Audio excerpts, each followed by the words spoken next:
Y'all, please tell me why my supervisor called me and informed me that I failed my drug test. I failed my drug test. Yeah.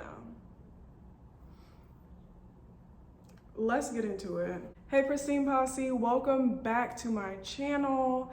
It's been a cool minute, but I'm here to give you the latest update of what's been going on because I just had to take a quick pause in life and focus on reality for a second before I come back and make the content. Because ever since I took that drug test, things have went crazy, okay? I literally failed my drug test, but let me give you the backstory of what happened. You know, I don't be wasting time. We're gonna get straight into the story time. Be sure to like the video and give me a thumbs up, okay? And subscribe if you're not already subscribed. So let's get into the backstory. So I took the drug test and then I believe I had 1 or 2 days off, okay? Had my 2 days off. Then I got called by crew support to come into work and have a 4-day. Upon going to my 4-day trip, once I got to the airport and I'm talking to the gate agent, I'm like, hey, I'm here for XY trip. The gate agent, she's like, oh, I don't see your name on the list for the crew members to work this flight. And I tell her, okay, well, it's on my schedule. I'm happy to pull it up, you know, just in case I'm at the wrong gate or anything like that. So she says, yeah, everyone who's supposed to be on this flight, that's crew, has already checked in and they're already on the flight. So I don't know where you're supposed to be. So I said, okay, no problem. Let me take a look at my schedule. When I look at my schedule, the trip that I was supposed to take, which I was supposed to be going, was no longer on my schedule anymore. So it was just clear. It was as if I never got called to come into work. And I'm like, okay, this is weird. So I was getting ready to call crew support and see, oh, okay, did you guys just want to put me back on reserve? Like, what happened? So my schedule didn't say clear, it just said error, as if they removed the trip and they were still working on giving me a different trip. Now, I was gonna give crew support a call, but before I did that, I had my supervisor call me. My supervisor called me, and actually I had a missed call from my supervisor, but I was in the middle of talking to the gate agent, so I didn't see it. So I called my supervisor back and I'm like, hey, I saw that I missed your call. What's going on? And she's like, hey, yes, I wanted to let you know that we pulled you off the trip because we did receive your drug test results back and we saw that they came back inconclusive, like basically saying that I failed. And so immediately I'm like,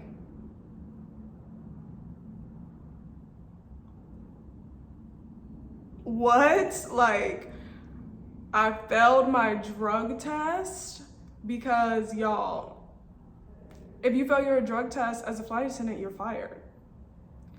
So she's calling me to fire me? Like, this is it? Like, why even bring me all the way to work to fire me?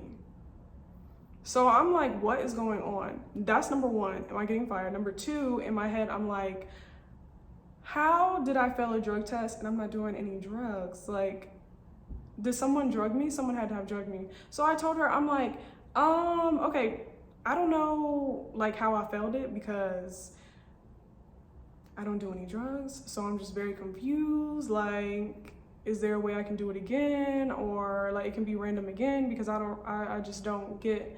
So in the middle of me saying that, she was just, so my supervisor informed me that on the drug test results that it came up positive for taking stimulants.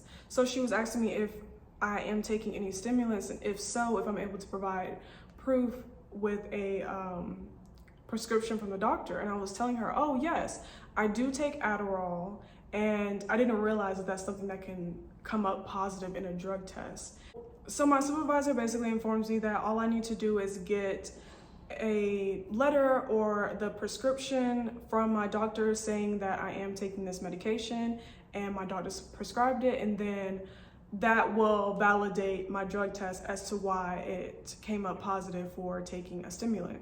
So I said, okay, great. I do have a doctor who did prescribe me this. You know, this was not something under the table, random, like, no. So she was like, okay, so as soon as you get that squared away, then we can put you back on the schedule, and like you'll be good to go, but you do need to turn this in as soon as possible. And so I was like, okay, great. So From there, I had to go and reach out to my doctor and tell them, hey, I need you to basically give me a letter, an email, a note, something saying that you have prescribed me this medication so I can give it to my job and let them know what's going on as to why I failed the drug test. So I send the email to my doctor. My doctor does not respond.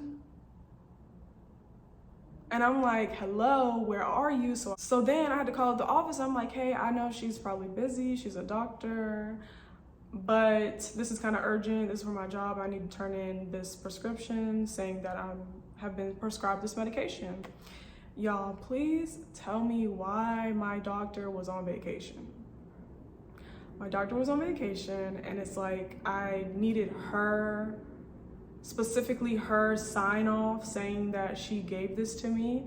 So I had to wait. So I went back and I told my supervisor, hey, she's on vacation. I have it in written in email that she's on vacation. She'll return back on this date, and on this date, then I can send you the information that you need.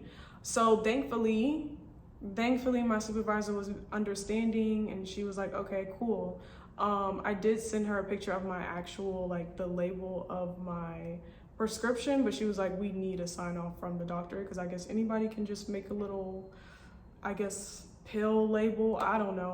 I'm not that skilled at all that. I'm like, where do you get the sticker to put that? I don't know. But I was like, okay, cool. I will wait until my doctor comes back. So my doctor finally comes back. She writes up the note. She sends it to me expeditiously. And then I gave it to my supervisor, and now I'm in the clear and I'm back at work. But honey, that was stressful, okay? Getting a phone call that I failed a drug test, I was like, what? Like, what is going on here?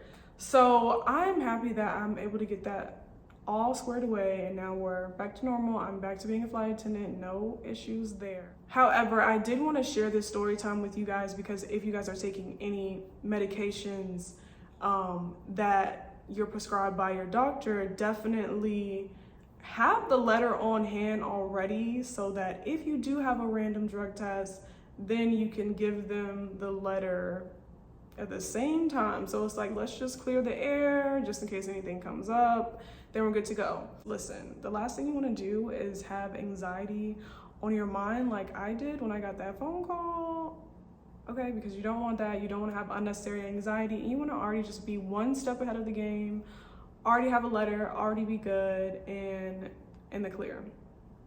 Now, if you don't have any prescriptions, but you're doing stuff, I don't know what to tell you. Like, I don't know what to say. We're just sticking to what's prescribed, okay? If you made it this far in the video, please drop a green heart for me, okay? Drop it down in the comments. Moving right along, let me tell y'all about the trip that I had right after all of that stuff happened.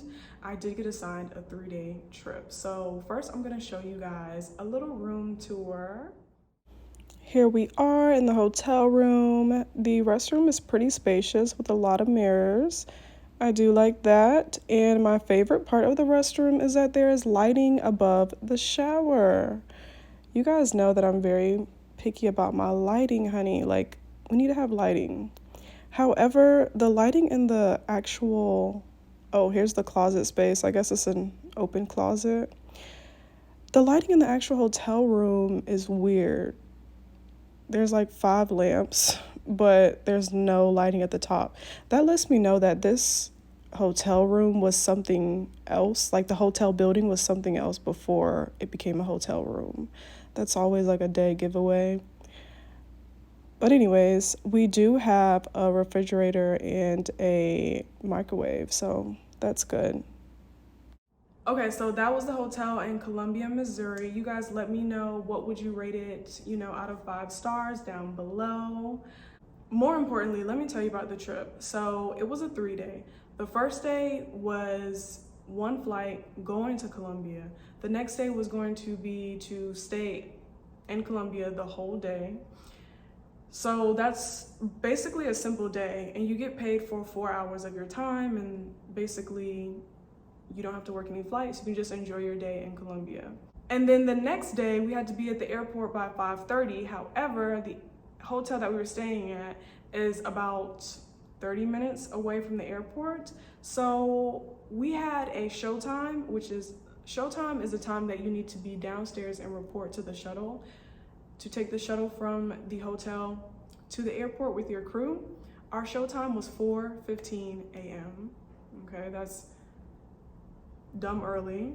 So I was like, okay, cool. I'm gonna make sure I go to bed early as possible, at least by 8 o'clock. And what did I do? I went to bed at 11:30. 11:30, because it always happens that way. Like, I just did not do enough stuff to tire myself out. So I was just awake, I could not close my eyes, and I didn't go to sleep until 11:30. Fast forward, I wake up at about 3:30. Mind you, for me, when I'm up at around 3:30 and I have early show times, I can hear when the other hotel room doors open and close. So it was about 3:30 and I heard a door open and close, and my crew members, we all have doors next to each other. So in my head, I was wondering, okay, that has to be a crew member, but why are they leaving the room so early? At 3:30, and we don't have to be down there until like 4:15. So I thought that was weird. But anyway, I kept getting ready, which I should have taken that as a red flag, but I kept getting ready anyway. And at 4 o'clock, I get a phone call from the front desk, and they let me know that the flight has been delayed to 7:15. Okay, I'm already up, makeup, got ready, like I'm done at this point. But again, for me, it takes nothing for me to go back to sleep. So I was like, okay, whatever, I'm already done, everything's packed, good to go. I'm just gonna get back in the bed and rest. So our showtime got moved to 6:15. Then at 6, they called me again. Oh, really quickly. So when I told you I heard someone leave their room at 3:30, that was the pilot going down to the front desk to fix our show times and get all of our room numbers to call us and let us know about the revised time schedule. So at 6 o'clock, they called us again and said, now we're going to leave at 9:15. The cause of our delay was that the plane that was supposed to come in last night didn't end up coming in because something was going on with the plane. It needed to be serviced, so they kept it in Dallas. So instead, they had to get a plane from Chicago, find crew members to come in and take just that plane all the way to Missouri, and then we take the plane to Dallas. So we finally leave at about 8 o'clock. So it was just a crazy day. Then we get to the airport, and mind you, all of the passengers, they've been there since 3 or 4 because they thought the plane was gonna take off. So I know that they're tired. By the grace of God, though, they were all very sweet and just happy that we were there and happy that we were taking off, because a lot of people had connections and they were going on vacation. And actually, it was supposed to be a full flight. And we ended up only flying with about maybe 40 people because a lot of people just ended up going home because they were gonna miss their connecting flight. And they were just like, we don't even care anymore. We'll just go back home and try again another day. So that was a crazy day. And on top of that, I ate all of my food, okay, and all of my backup food because I was sitting in the hotel room all day. And I was like, you know what? We'll be back home by 7:30 in the morning, and then by 7 I can eat. No, it was about 11:30. Okay, 11:30, and I didn't have any food. I think I had a Biscoff cookie, but I didn't want to eat a bunch of Biscoff cookies. But I was ready to get off that plane, y'all. It was a crazy day. Honestly, I should have known that there was going to be something with Columbia, Missouri, because normally in the winter time, Columbia, Missouri is known for having like delays all the time. Like, if I had 4 trips to Columbia, at least 3 of them would be delayed. Like, it was very, very common. So I should have always just checked the status online just to make sure nothing is delayed, but I didn't. But now I know, and honestly, everything is just so unexpected. As a flight attendant, you just have to be along for the ride and ready, and always pack a little to-go meal and save one just in case, okay? Because I ate everything. Every to-go meal I had, I ate all of it, and I didn't have anything when I was on the plane starving. So that was my 3-day trip, you guys. Be sure to chat me up down in the comments. Let me know if you ever had a delay and how crazy it was and how delayed you were and where was your delay at. Also, for those of you who made it to the end, I did get a brain scan, and if you guys want me to talk about that, let me know and I'll be happy to make a video. Not sure if you guys will find that interesting or not, but let me know and I'll be happy to talk about it. But I hope you guys enjoyed this content, and I will see you in the next one.